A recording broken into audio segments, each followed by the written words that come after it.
1 Samuel, chapitre 26.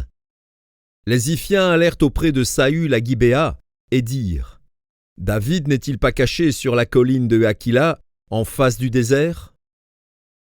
Saül se leva et descendit au désert de Ziph, avec 3000 hommes de l'élite d'Israël, pour chercher David dans le désert de Ziph.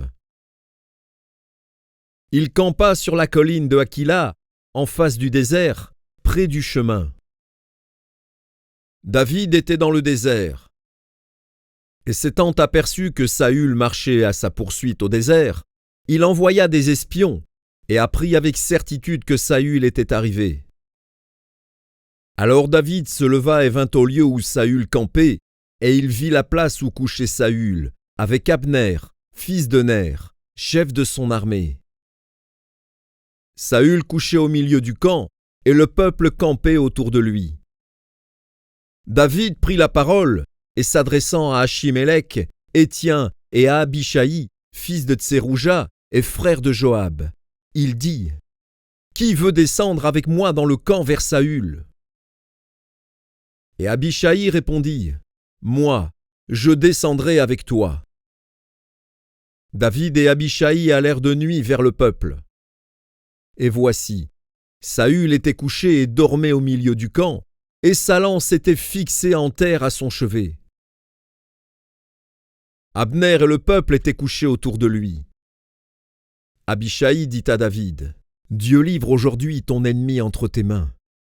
Laisse-moi, je te prie, le frapper de ma lance et de le clouer à terre d'un seul coup, pour que je n'aie pas à y revenir. Mais David dit à Abishaï : Ne le détruis pas, car qui pourrait impunément porter la main sur l'oint de l'Éternel ? Et David dit : L'Éternel est vivant. C'est à l'Éternel seul à le frapper, soit que son jour vienne et qu'il meure, soit qu'il descende sur un champ de bataille et qu'il y périsse. Loin de moi, par l'Éternel, de porter la main sur l'oint de l'Éternel. Prends seulement la lance qui est à son chevet, avec la cruche d'eau, et allons-nous-en. David prit donc la lance et la cruche d'eau qui était au chevet de Saül, et ils s'en allèrent.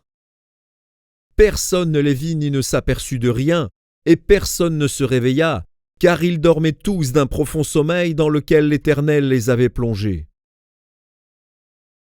David passa de l'autre côté et s'arrêta au loin sur le sommet de la montagne, à une grande distance du camp.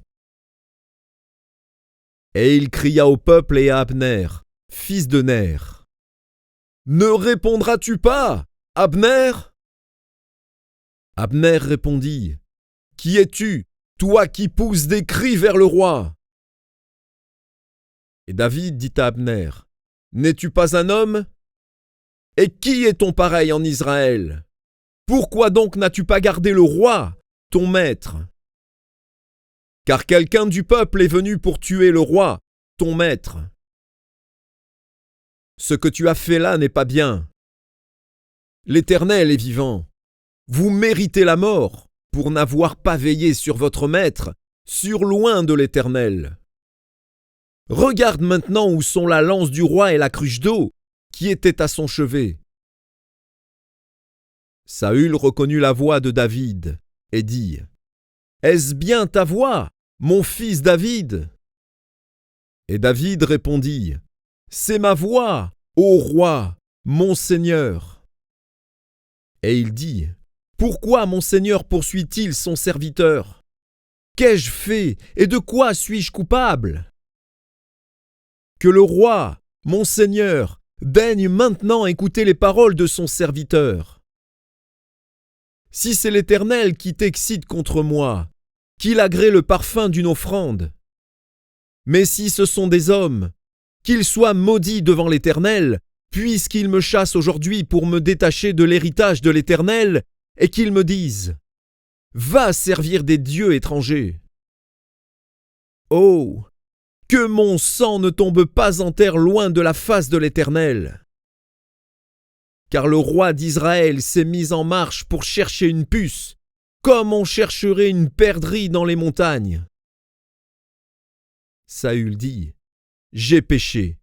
Reviens, mon fils David, car je ne te ferai plus de mal, puisqu'en ce jour ma vie a été précieuse à tes yeux.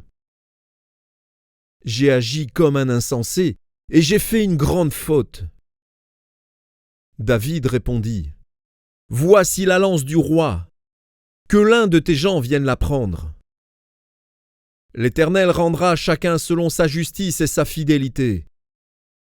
Car l'Éternel t'avait livré aujourd'hui entre mes mains, et je n'ai pas voulu porter la main sur loin de l'Éternel. Et comme aujourd'hui ta vie a été d'un grand prix à mes yeux, ainsi ma vie sera d'un grand prix aux yeux de l'Éternel, et il me délivrera de toute angoisse. » Saül dit à David, « Sois béni, mon fils David. Tu réussiras dans tes entreprises. » David continua son chemin, et Saül retourna chez lui.